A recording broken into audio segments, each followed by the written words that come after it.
All right, defense. Mike started off a little rocky. We had the very first drive of the game. Marshall travels right down the field, and I thought like at some point I was like, okay, well, they're gonna get pressure on the quarterback. He's gonna make an error pass, or somebody's gonna break up a pass here, and it kind of never happened. So like I was like, man, I know this defense is not bad. Like I know this is one of the best defenses in the nation, but it sure didn't look like it on that very first drive. What do you think, Mike?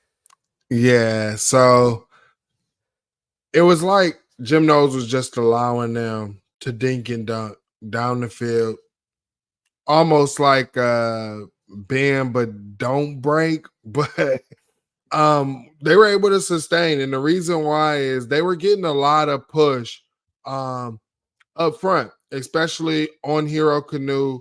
One thing that I was realizing is if in their formation, if they were able to get Sonny Styles right there in the box, right, what they were able to do is just go ahead and run right at Sonny Styles because he's not coming downhill, pushing that blocker back and things like that. So they knew, okay, we can get 3-4 yards out of this, even though he might make the tackle but our running back can go ahead push for a couple more yards, and that's what you saw, and that's how they were able to sustain drives. I mean, the first drive, 13 plays, 75 yards, 6 minutes and 46 seconds, almost 7 minutes.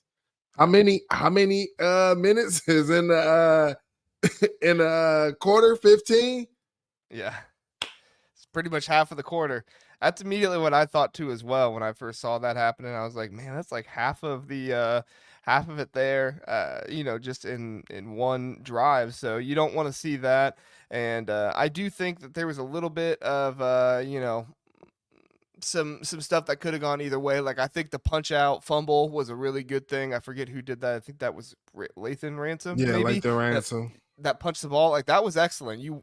That was good to see that happening. Unfortunately, the ball did just kind of trickle over to the sideline, and nobody could really pick it up. So obviously, that we don't want to see that. But I think it was a good play by Latham there. And then they did stop Marshall a couple times, but then they did Mhm. eventually punch the ball into the end zone. So I agree. You don't want to see long, sustaining drives like that, especially against an opponent like Marshall. I do wonder how much of Tyleek being out affected that, just not able to get pressure up the middle as much. When I heard Tyleek wasn't going, I thought, all right, big game opportunity for Caden McDonald and Hero Canoe and Mhm. those guys, they just weren't getting the pass rush, especially on the first drive there, as I thought they might have been able to get. So credit to the Marshall offensive line. But if we're going to have a guy on the defensive line like Tyleek Williams out, we got to make sure the depth is coming in and they're getting good pass rush in on him. I think the coaches should have had K Mac out there Mm. to go ahead and start the game. I know some people were saying that he's not the every down, defensive line, but in a game like this against Marshall, I think you go out there, you set the tone on defense, and you stop it. Even like they scored on that goal line stand, but look at what he was able to do. He was able to make sure that offensive lineman did not sustain his hands on him. And I mean, he almost stopped him short. It made the Mm-hmm. tackle really on the other side where another defensive tackle should have been making that play. I mean, even though he went over. So I think, you go ahead, you got to play the best players. I also believe I want to see a little bit more out of Arvell Reese because one thing I do know, he will come downhill and push something back. Now, he does have some things to work on, but I just love his downhill aggressiveness on the line from the linebacker position. Yeah, and the linebackers took some heat today. There were some people not too happy with the way Sonny Styles was playing and things like that. I'm glad that we do have guys like Arvell Reese and others like that ready to step up and play. Felt like CJ Hicks had a couple moments today where things were looking okay for him, so I was glad to see Mm-hmm. that. But do you have any thoughts on the running backs and maybe some of the people's critiques they had of them? Yeah, I mean, to be honest, it was fair. This was something that I felt we talked about all off season about Sonny Styles. Yeah, he had been playing in the box, almost like the outside linebacker position or whatever in the nose defense, but from the safety position, right? Well, moving him closer in the box, sometimes having him as the Mike backer, which I spoke on earlier. And one thing that we're just not seeing from Sonny is, like I said, there's plays where if you go watch linebacker play, teach tape, if a guard's coming down pulling and that running back is coming, you have to meet that guard or that pulling tight end or whoever. You have to meet them in the hole and push them back. Make sure that they're not getting their hands on you at all. And sometimes you would just see Sonny give up his body. But like you said, we do have the depth there at linebacker. I think that instead, I think our coaches just need to go ahead and say, hey, we have to set the tone. We have the guys where we can rotate. And I think that we need to go ahead and create packages because some of these guys play better in certain situations. And I don't understand why we are so against having packages. Yeah, yeah, it's definitely a bit of a perplexing thing. I just like to see whoever's playing best that game get in the most, right? I mean, if Arvell Reese is the one playing the best, if Cody Simon's playing the best, now you're not going to take Cody Simon off the field for long periods of time. He's the leader of that defense. Where's the block O? All that stuff. So you're not going to see him coming off the field for an extended period of time. But especially with that other linebacker spot, if Arvell Reese is playing best that day, you keep Arvell Reese in there more. If Sonny Styles is playing Facts. best that day, you keep Sonny Styles playing more. For me, it just looked like Sonny was still a little getting used to being so close to the line of scrimmage, right? It was Mm-hmm. still, he was back at safety last year, and I know he's got 2 games under his belt, but he just got to get used to continuing to play close to the line of scrimmage and meeting those guys, like you said, and pushing them back, meeting those big fellas, the guards and tackles, all those guys, and pushing them back and trying to make those holes difficult for the running back to get through. So, You know what? You know um, what used to work on stuff like that they don't really what? allow anymore? Oklahoma drills and Oh nut yeah. cracking because you had to come down here. You ain't had Yep. no choice. So I wish we could get back to that to stuff like that, man. Yeah, yeah. Oklahoma drills, those are brutal, but man, they teach you so much. Do they teach you so Mm, much?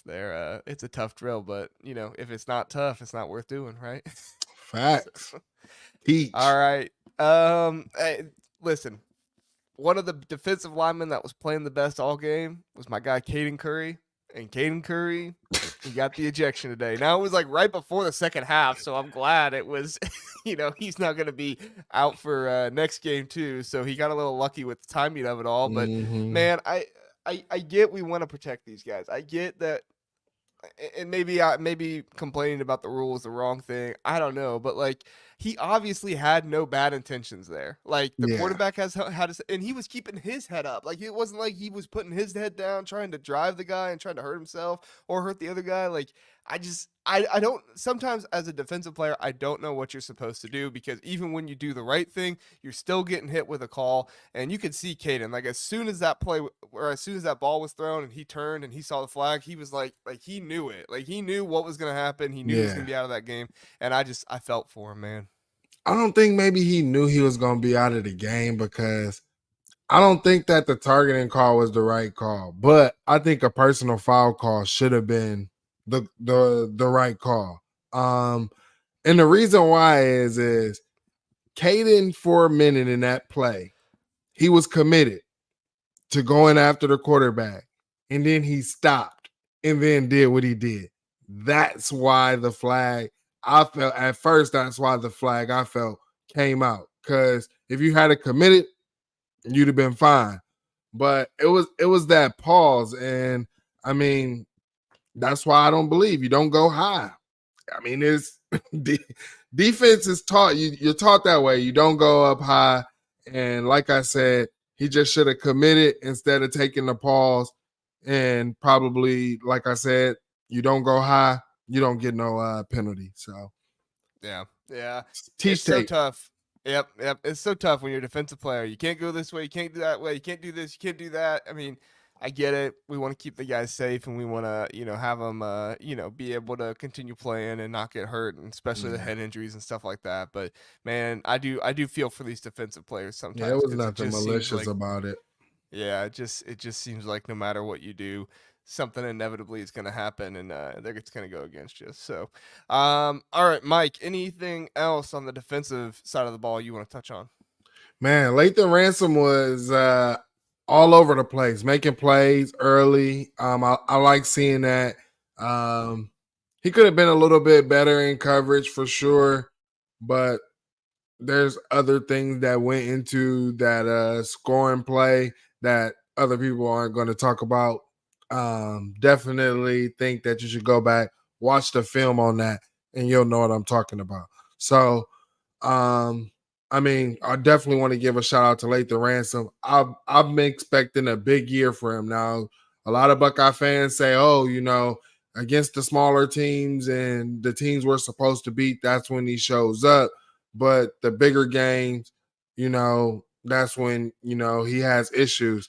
I don't think that's going to be the case this year for Lathan Ransom. The guy's locked in, and I just expect him to continue making plays.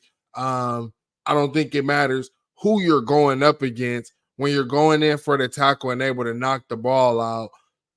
Like that's what he was going for. So, I mean, I'm really excited for this season with Lathan Ransom. Also paired with Caleb Downs. Caleb Downs coming downhill, making plays. The secondary can get better in coverage, but I do feel like we played vanilla.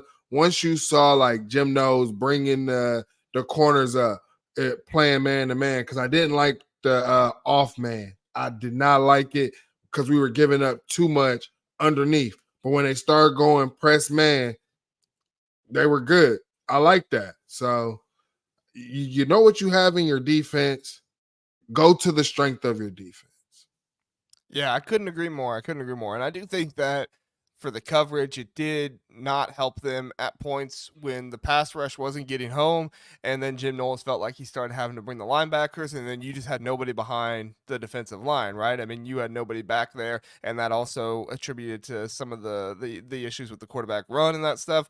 But I mean, if you're getting your four guys home on the defensive line, you don't have to blitz. You're able to drop those linebackers back in coverage, and those slants and stuff like that over the middle that Marshall was getting away with. Those wouldn't be happening as much. Unfortunately for them, the pass rush just wasn't there today, and I think that's where it all starts and stops with this Ohio State team after this game. And I think that that's really going to be the determining factor in a lot of games with what Jim Knowles is going to do. And what that allows us is, how does the pass rush get home? Is the pass rush putting pressure on the quarterback? Should have been putting pressure on the quarterback. Now, I think Marshall has a pretty good offensive line. This is one of the better sized offensive lines in the G5. So I'm not trying to say that they are a bad offensive line and disrespect them at all. But still, this is still a G5 offensive line. You should be able to get pressure on them. You got JT, you got Jack. Even though Tyleek wasn't in there, you still had Ty Hamilton, Hero Canoe. I mean, you had guys who should be able to get to the quarterback. And so I think for them, going up against Michigan State, that's something they're going to really need to challenge themselves with, is getting pressure on the quarterback, so that way everybody else in the defense can do what they are supposed to do, and you don't have to bring extra guys and help them. Agreed. Couldn't All agree right. more. Good deal. Special teams. Looked like Parker Fleming was back today, Mike. Don't know if you felt the same way, but 3 straight punts out of bounds. Jaden Phelan actually lost his kickoff spot there. I mean, at a certain point, I was just kind of putting my hands up, like, what in the what, dude? Just kick it straight and just kick it out of the end zone. Like, after 2, just kick it out of the end zone. Stop playing this game of like punt it short or kick it short or whatever. Like, just kick it out of the end zone. What were your thoughts? Yeah, I didn't understand it. It was like, okay, if you're trying the directional kick, right? Then I remember Urban Meyer wanted to do that. But at least it used to make it to the end zone. His wasn't even making it to the end zone. Hey, it wouldn't even roll into the end zone. It's just rolling right out of bounds, like before even the 10-yard line. And I didn't understand it. I was like, are we doing this on purpose? Why would we do this on purpose? It doesn't make sense. I guess, the commentators were saying he got, I guess, a case of the yips. But didn't we see this the last time? Like, I think he did this a couple times before the last time we were out there. He kicked a couple balls out of bounds. This is something that needs to get correct. We're going in the Big Ten play next week. This is not an issue that you can have. I don't want to hear anything about the yips, none of that. They got to correct this. Yeah, you can't be giving up free yards like this. So whatever they got to do, whether it's put somebody else in there or whatever. But you know, the good news is I feel like this year Ryan Day has his hands on a lot more than just the quarterbacks and the offense. So I have a feeling like Ryan Day is going to be watching some kickoffs this week, and Jaden feeling might be feeling a little bit more pressure Yeah. on him to kick the ball well.